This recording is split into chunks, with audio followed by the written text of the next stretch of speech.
Seorang pria bernama Park Tae-jong, dia adalah kurir makanan. Tae-jong adalah pria yang sangat giat bekerja hingga menghasilkan beberapa uang demi menghidupi dirinya dan juga sang adik. Suatu malam, dia akan mengantarkan makanan dan mengambil makanannya di sebuah resto. Tiba-tiba, pengendara mobil merah langsung mengambil makanan itu dan juga membuangnya. Tentu saja hal itu membuat Tae-jong sangat murka hingga dia pun mengejar mobil tersebut.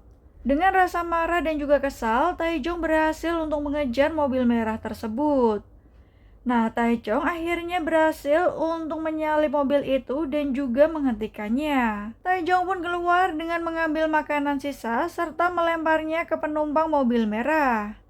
Dia meminta pria itu untuk membayar makanan tersebut. Selanjutnya, dia mampir ke akademi untuk menghampiri adiknya. Mereka berdua kemudian menghabiskan waktu bersama serta berbincang-bincang mengenang ibunya yang sudah meninggal. Tae-jong sangat senang sekali merawat tanaman seperti sang ibu. Nah, dia juga meminta adiknya untuk belajar lebih keras. Tae-jin adalah anak yang pintar. Dia menerima sokongan uang dari Tae-jong dan juga sering melakukan live streaming tentang belajar. Tae-jong adalah pria pekerja keras. Dia merawat tanaman di rumahnya hingga membuatnya terlihat sangat indah. Nah, beberapa temannya juga membantu untuk merawat tanaman tersebut. Selain itu, Tae-jong juga mempunyai kekasih bernama Suji. Hubungan keduanya juga sangat harmonis, di mana keduanya terlihat memakai gelang couple. Sebelum pulang, ternyata Suji dan Tae-jong juga berciuman. Suji juga meminta Tae-jong untuk tidur bersama. Nah, keesokan harinya, Tae-jong terbangun dahulu serta membuatkan makanan untuk Suji. Dia juga membereskan beberapa sampah yang ada di rumah. Tae-jong memulai aktivitasnya dengan bekerja. Nah, dia terlihat mengantarkan makanan di sebuah apartemen. Saat turun dari tangga, Tae-jong melihat tanaman yang terlihat layu. Dia pun menyingkirkannya dan memberikan tips untuk pemilik tanaman tersebut. Ketika akan pulang, Tae-jong melihat nenek yang kesulitan untuk menggeret kopernya. Tak pikir panjang, Tae-jong pun membantu nenek tersebut. Kemudian dia mampir di minimarket untuk makan sejenak. Tiba-tiba suara handphone berbunyi dari arah belakang. Tae-jong langsung mengambil handphone itu dan mengangkat panggilan telepon tersebut. Pemilik handphone meminta Tae-jong untuk mengantarkan handphone tersebut dan dia akan memberikan imbalan. Tae-jong pun buru-buru pergi ke alamat yang diminta. Sesampainya di sana, pemilik handphone meminta Tae-jong untuk mengembalikan handphonenya di telepon darurat. Tae-jong pun perlahan mendekati kotak telepon darurat dan membukanya. Dia meletakkan handphone tersebut dan juga mengambil beberapa uang yang sudah disediakan. Saat akan pulang, tiba-tiba truk di belakangnya menyala dan juga pergi begitu saja. Nah, sesampainya di rumah, Tae-jong kemudian membuat peringatan untuk kematian ibunya. Tae-jong dan ibunya sama-sama hobi untuk merawat tanaman. Dari arah belakang, ternyata Tae-jin juga datang untuk melakukan penghormatan kepada sang ibu. Tae-jong dan Tae-jin adalah dua kakak beradik yang saling menyayangi.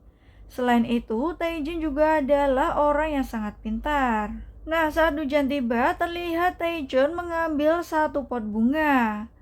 Di saat dia akan mengambil foto dari bunga tersebut, tiba-tiba ada beberapa orang yang datang ke rumahnya. Nah, pintu dari rumah Tae-jong pun terbuka dan dia langsung ditangkap. Tae-jong langsung dibawa ke kantor polisi karena diduga dia adalah dalang dari pembunuhan seorang wanita. Beritanya pun menyebar dengan sangat luas hingga membuat Suji juga merasa sangat khawatir. Nah, saat di kantor polisi, Tae-jong bersikukuh bahwa dia tidak membunuh siapapun dan bukan dialah pelakunya. Namun detektif merasa bahwa dia mempunyai bukti yang sangat kuat kenapa Tae-jong bisa menjadi pelakunya. Kemudian beberapa polisi datang untuk menyuntikkan sesuatu. Nah, kini berita tentang kematian seorang wanita yang meninggal karena dibunuh pun semakin ramai. Teman-teman Tae-jong mengunjunginya di penjara. Mereka memberikan dukungan pada Taejon karena yakin bahwa Taejon bukanlah pelakunya. Selain itu, informasi pribadi Taejon pun sudah menyebar di internet. Hal itu menyebabkan rumah Taejon dicoret oleh beberapa orang. Nah, Taejon masih bersikeras bahwa dia bukanlah pelaku yang membunuh wanita tersebut. Taejon tidak terima dengan semua yang terjadi. Kini Suji akan menyewa pengacara untuk membela Taejon. Selain itu, teman-teman Taejon dan juga adiknya akan berusaha keras membuktikan bahwa Taejon bukanlah pelakunya. Keesokan harinya, Suji memberanikan diri untuk menemui Taejong di penjara. Nah, dari situ Taejong kemudian mengatakan bahwa dia tidak melakukan hal tersebut. Dia meminta Suji untuk mempercayainya. Suji yakin bahwa Taejong tidak melakukan hal tersebut. Kemudian Suji kembali berdiskusi dengan pengacaranya. Sang pengacara mengatakan bahwa dia harus memastikan waktu ketika wanita itu meninggal di manakah Taejong berada. Nah, kini semuanya mulai bergerak dan Taejong kembali diinvestigasi. Teman-teman Taejong, adiknya dan juga Suji mulai melacak keberadaan Taejong saat itu. Mereka membuktikan dari beberapa pengantar makanan yang dilakukan oleh Taejong. Dan kemana sajakah Taejong pergi saat itu? Taejin juga meminta Taejong untuk mengingat kembali lokasi-lokasi yang dia kunjungi di hari tersebut. Nah, kini semua data sudah lengkap dan pengacara mereka yakin bahwa mereka bisa memenangkan persidangan. Keesokan harinya sidang dimulai. Taejong berterima kasih kepada Suji dan juga teman-temannya. Pengacara mereka pun membeberkan semua bukti yang sudah didapat. Taejong kemudian diminta untuk duduk di tengah karena jaksa penuntut umum akan memberikan pertanyaan. Saat Taejong mengantarkan makanan di sebuah apartemen, ternyata korban juga tinggal di apartemen yang sama. Taejong cukup lama mengantarkan makanan tersebut, tetapi sebenarnya dia sedang memindahkan pot yang ada di tangga. Selain itu, Taejong juga terlihat membawa sebuah koper. Dan koper yang diseret oleh Taejong adalah koper yang sama di mana korban ditemukan. Hal itu membuat Taejong tidak bisa untuk berkata-kata. Selain itu, jaksa juga mengatakan bahwa handphone korban berada di tangan Taejong. Nah, Taejong kesulitan untuk menjawab semua pertanyaan tersebut dan berusaha untuk menjelaskannya. Taejong juga berada di lokasi tidak jauh dari korban ditemukan. Selain itu, darah yang ada di rumah korban juga mempunyai DNA yang sama. Nah, Suji yang melihat foto itu mulai terlihat panik karena gelang kapal mereka juga terlihat di lokasi tersebut. Taejong tidak bisa untuk mengelak lagi karena DNA yang dihasilkan sangat akurat. Taejong pun berusaha untuk memohon karena dia ingin menjelaskannya. Tetapi Taejong buru-buru dibawa masuk dan semua orang terlihat sangat sedih. Begitu pula dengan Suji yang tidak percaya dengan yang dia lihat. Suji akhirnya bertemu dengan Taejong secara empat mata. Dia bertanya di manakah gelang kapal miliknya. Taejong mengatakan bahwa kemungkinan gelang itu jatuh di kamar Taejin. Namun Suji melihat bahwa gelang itu ada di lokasi pembunuhan wanita tersebut. Suji pun kemudian mengembalikan gelang itu kepada Taejong. Kini Taejong pun resmi ditangkap dan dia akan dimasukkan ke dalam sel penjara. Walaupun sebenarnya dia tidak bersalah, tetapi semua bukti mengarah kepada dia. Taejong kini harus dipenjara.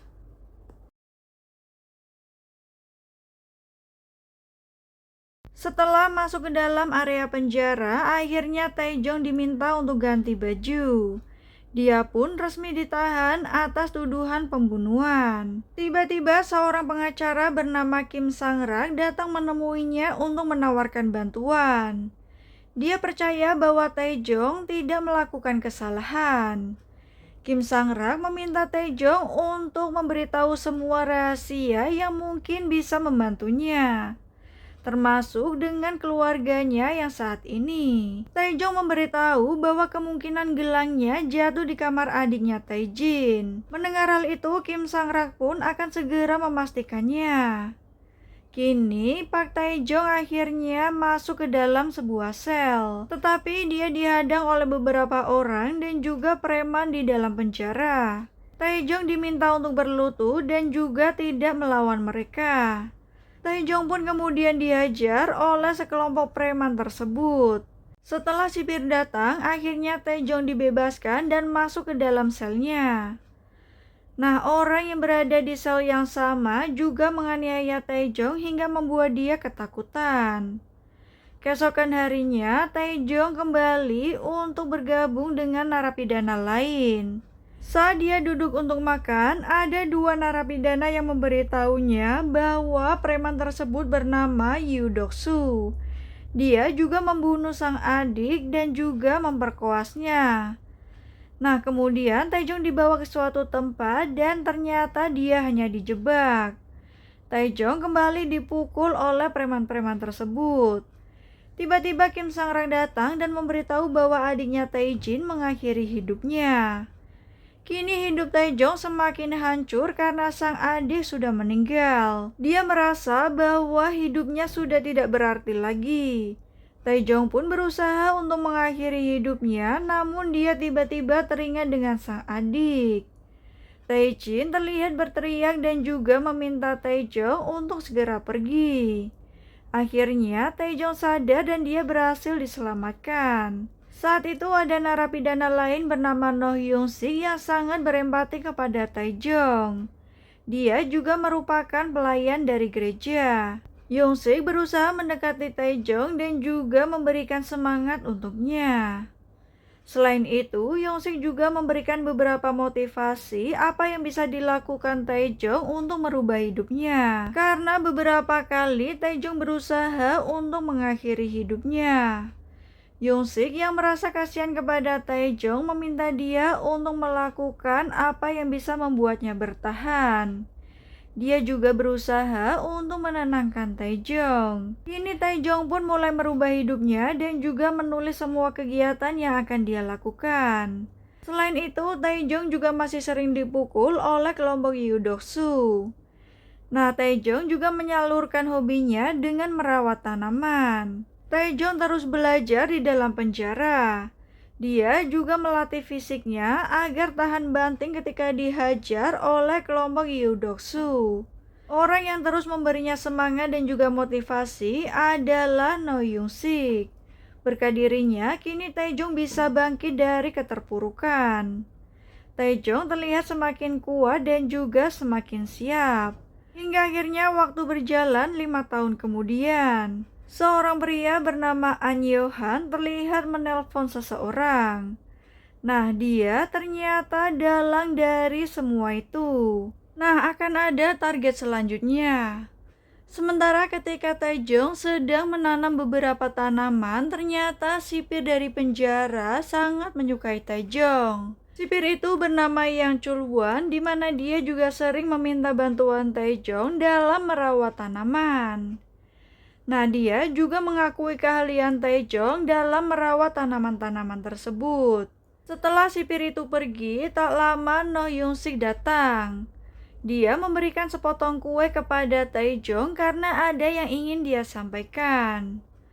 Ternyata hari itu adalah hari di mana Hyung-sik akhirnya akan bebas. Dia juga memberikan gelangnya kepada Taejong dan juga mengatakan bahwa dia akan mengelola toko servis elektronik. Tiba saatnya Hyung-sik akan keluar. Taejong juga masih penasaran kenapa Hyung-sik sangat baik kepadanya.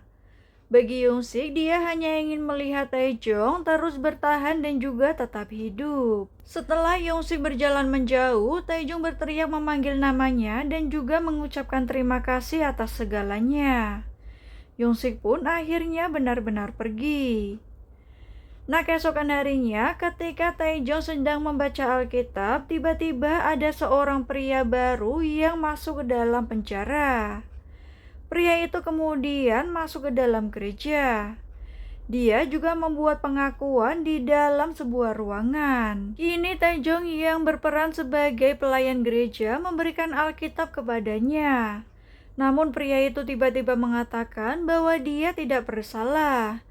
Dia hanya mengambil sebuah handphone karena seseorang akan memberikan upah. Kemudian ibunya juga tiba-tiba meninggal dengan cara mengakhiri hidupnya.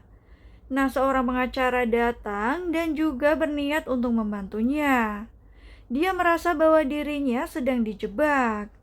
Kartu nama yang diberikan ternyata sama seperti yang dimiliki oleh Taejong dan pengacara itu bernama Kim Sang-rak.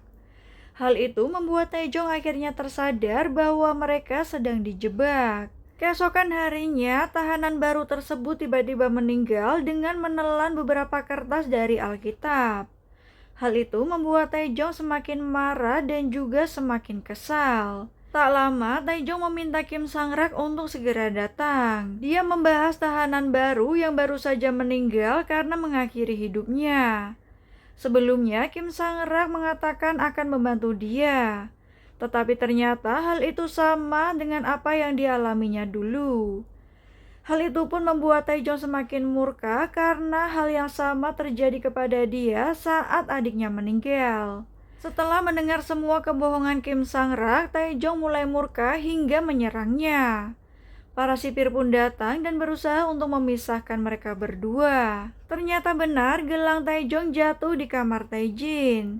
Saat dia berusaha menghubungi Suci, tiba-tiba Kim Sang-rak datang dan juga membunuhnya. Saat Taejong mengatakan akan balas dendam, Kim Sang-rak justru meremehkannya karena saat ini Taejong berada di dalam penjara. Taejong pun bersumpah akan membalas semua perbuatan tersebut.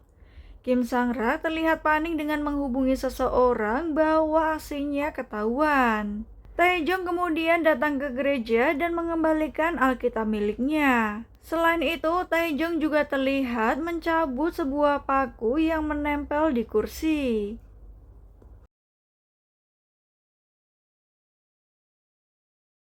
Di suatu museum terdapat pelelangan patung.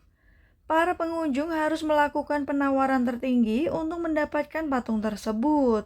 Namun ada seorang pria yang terlihat berusaha keras mendapatkan patung itu.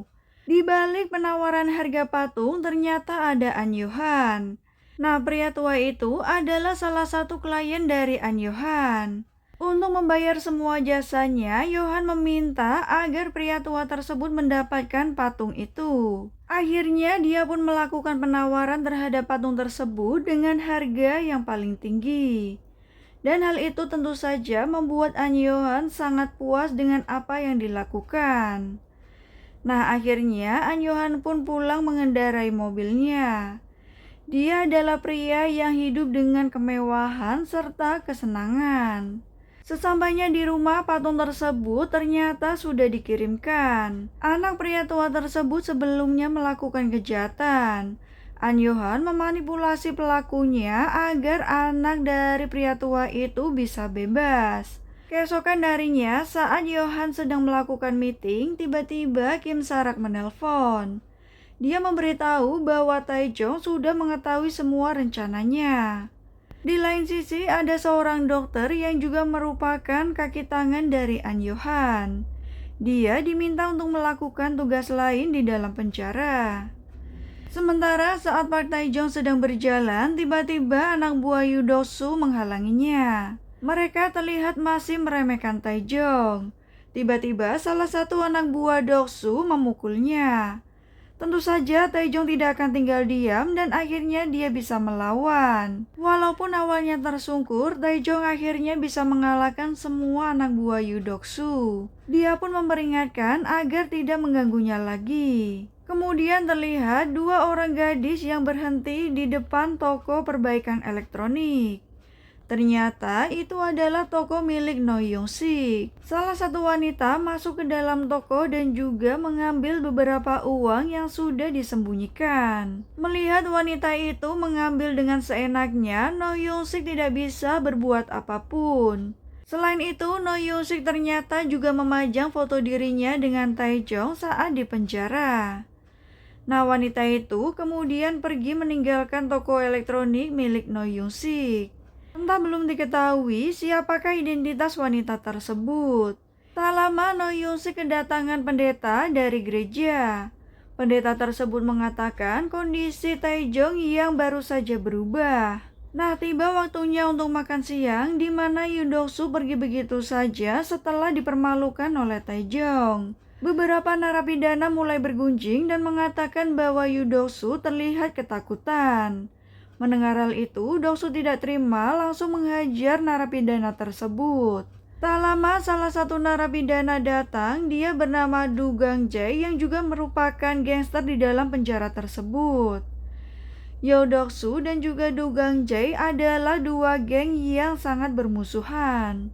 Tiba-tiba kepala sipir datang dan langsung membawa Dok-soo pergi ke sebuah ruangan. Di sana kepala sipir sudah menunggu karena ternyata mereka sering bekerja sama. Kepala sipir sering meminta Dok-soo untuk memberi pelajaran kepada narapidana lain. Kemudian dia akan memeras atau meminta uang kepada keluarga narapidana tersebut. Kini No Yong-sik datang untuk mengunjungi Taejong. Dia bertanya apakah dia baik-baik saja. Yong-sik pun bertanya apakah ada yang mengganggu dia. Namun Taejong mengatakan bahwa semuanya baik-baik saja. Tetapi Taejong mengatakan bahwa dia ingin melihat hal lain. Yong-sik menduga bahwa Taejong akan kabur. Kini Dok-soo ingin membalas dendam terhadap Taejong yang sudah mempermalukannya. Dia pun mengirim tahanan lain yang bernama Gu Jiyoung untuk masuk ke dalam satu sel bersama Taejong. Sementara setelah menyadari bahwa dirinya telah dijebak, Taejong kini merencanakan untuk bisa kabur dari penjara tersebut. Dia memperhatikan setiap sudut dan juga ruangan yang bisa dia gunakan untuk menyelinap. Selain itu, dia juga memperhatikan tentang waktu di mana jam tertentu dia bisa keluar dengan tepat. Nah, akhirnya Jiyoung masuk ke dalam sel bersama Taejong. Dia pura-pura menjadi tahanan baru dan juga tidur di sebelah Taejong. Perlahan dia mulai bangun dan juga mendekati Taejong yang sedang tertidur. Tetapi Taejong tahu bahwa dirinya akan diserang. Keduanya pun akhirnya berkelahi dan Taejong tidak akan menyerah kepada pria tersebut. Tak lama semua narapidana diminta untuk segera keluar. Ternyata Jiyoung yang kalah dalam pertarungan tersebut. Ini saat makan siang Taejong mendekati Dok-soo dan juga memperingatkannya. Nah, dia tahu bahwa Dok-soo lah yang mengirim Jiyoung. Dok-soo tidak sudi untuk berdamai dengan Taejong setelah dia dipermalukan. Taejong pun mulai membahas kejahatan Dok-soo yang telah membunuh adiknya sendiri. Tentu saja hal itu membuat Dok-soo sangat marah hingga akhirnya dia menampar Dok-soo dengan nampan yang ada di meja. Sipir pun segera datang dan langsung membawa Dok-soo untuk diisolasi. Tak lama sipir yang juga datang. Taejong mengucapkan terima kasih dan kemudian pergi. Terlihat Taejong kembali melakukan kegiatan untuk merawat tanamannya. Saat itu sipir yang datang untuk membawakan spons yang diminta oleh Taejong. Sipir yang adalah salah satu orang yang sangat baik kepada Taejong dan mendukung kegiatan positif yang dia lakukan. Nah, melihat spons itu, akhirnya Taejong buru-buru memasukkannya ke dalam sebuah pot. Saat akan kembali masuk ke dalam penjara, Taejong beralasan bahwa itu perintah sipir yang. Dia kemudian meletakkan pot tersebut di dalam sebuah gudang. Kini Jiyoung dan Taejong menjadi akur. Karena Taejong harus pergi ke zona B, dia pun memukul salah satu narapidana yang bekerja di zona B. Taejong menggantikannya untuk masuk ke dalam area tersebut. Setelah mendapatkan kunci di area zona B, Taejong buru-buru mencetaknya di atas spons. Dia juga kembali membawa pot itu dan juga mencetaknya dengan menggunakan sebuah lem.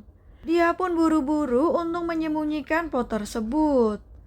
Tak lama, seorang dokter yang sudah menjadi suruhan dari Yohan datang untuk melakukan vaksin. Dia tahu bahwa targetnya adalah Taejong narapidana 2802. Sipir yang memberikan beberapa data dari daftar narapidana yang akan melakukan vaksin.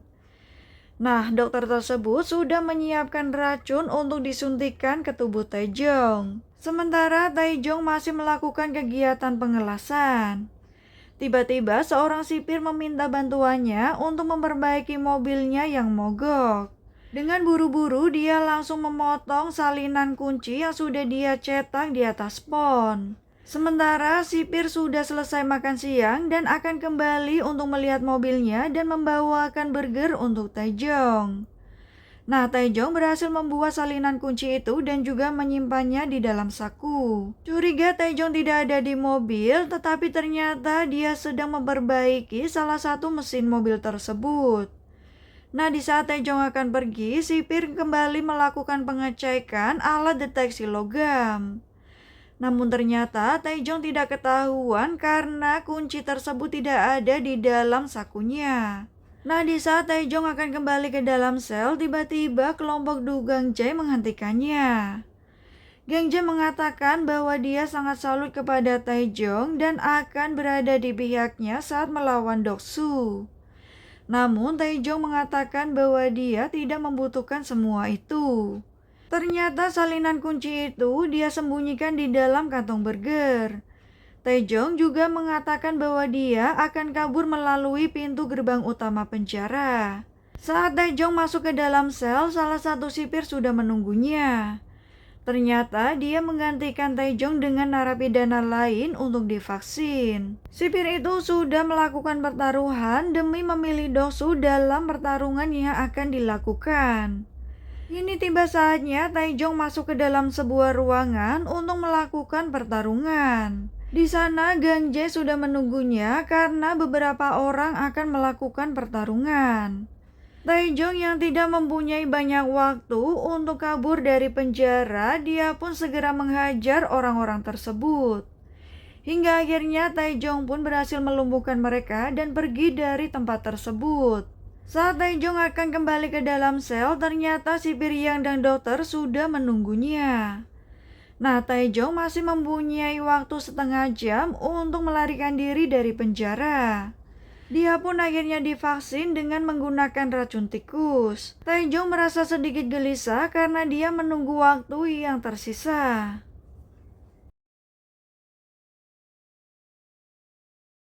Nah, setelah vaksin selesai, dokter memberitahu bahwa semua tugasnya sudah selesai dilakukan. Taejong mengambil paku yang sudah dia simpan dan buru-buru pergi ke zona B.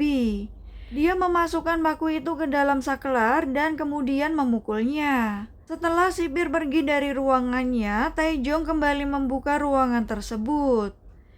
Dia kemudian pura-pura melakukan pembersihan di area itu dan masuk ke dalam sebuah ruangan untuk mengambil pakaian. Karena Taejong akan keluar dari gerbang utama, maka dia harus memakai pakaian biasa. Selanjutnya, Taejong harus masuk ke area lain. Setelah dia berhasil mendapatkan kartu, akhirnya Taejong berhasil masuk ke dalam zona B. Salah satu sipir mendapati bahwa alat pembersih berada di luar ruangan. Nah, ternyata Taejong bersembunyi di dalam ruangan tersebut dengan menutupnya dengan plastik. Di sisi lain, No Young-sik juga datang ke area dekat penjara. Nah, Taejong buru-buru mengambil pakaiannya dan masuk ke dalam sebuah ruangan. Taejong pun buru-buru naik ke atas ventilasi udara untuk mencari jalan keluar. Saat itu ada salah satu sipir yang mendapati alat pembersih tertinggal di zona B. Dia juga merasa ada yang aneh dari atap tersebut. Taejong pun melanjutkan misinya, sementara No Young-sik menunggunya di luar penjara. Nah, Taejong perlahan mulai berjalan untuk melewati beberapa ruangan dari atas ventilasi. Sipir yang sedang melintas kemudian berhenti saat melihat No Young-sik. Namun No Young-sik beralasan bahwa dia melewatkan waktu berkunjung ke dalam penjara. Tiba-tiba sipir yang ditelepon untuk mendisiplinkan beberapa narapidana yang meninggalkan alat pembersih sembarangan. No Young-sik pun berpamitan dan buru-buru pergi karena dia membawa mobil. Sipir yang tidak bisa memaksanya dan dia pun kembali ke penjara. Kini Taejong berhasil turun dari atap ventilasi. Dia duduk di ruang tunggu dan harus segera keluar sebelum jam 4 sore. Taejong berusaha membuat sedikit kekacauan agar dia bisa keluar dengan mulus. Saat wanita yang duduk di sampingnya membuat kekacauan, akhirnya Taejong buru-buru keluar dari gerbang utama. Namun Taejong tidak bisa mengendalikan dirinya setelah dia disuntik racun tikus. Beberapa kenangan masa lalunya bersama Suji dan juga adiknya kembali muncul. Di lain sisi, An Yohan sedang menyaksikan balap mobil yang disponsori oleh perusahaannya. Dia merupakan seorang psikopat yang ingin memenangkan pertandingan tersebut dengan segala cara. Yohan pun mengatakan bahwa pembalap harus mengorbankan segala cara untuk memenangkan pertandingan tersebut, termasuk mengorbankan nyawanya apabila terjadi kecelakaan. Yohan kemudian pergi dan juga kembali ke rumahnya. Tiba-tiba Yohan mempunyai ide untuk melakukan sebuah permainan. Tak lama asistennya datang dan Yohan memberitahu keinginannya untuk melakukan permainan tersebut.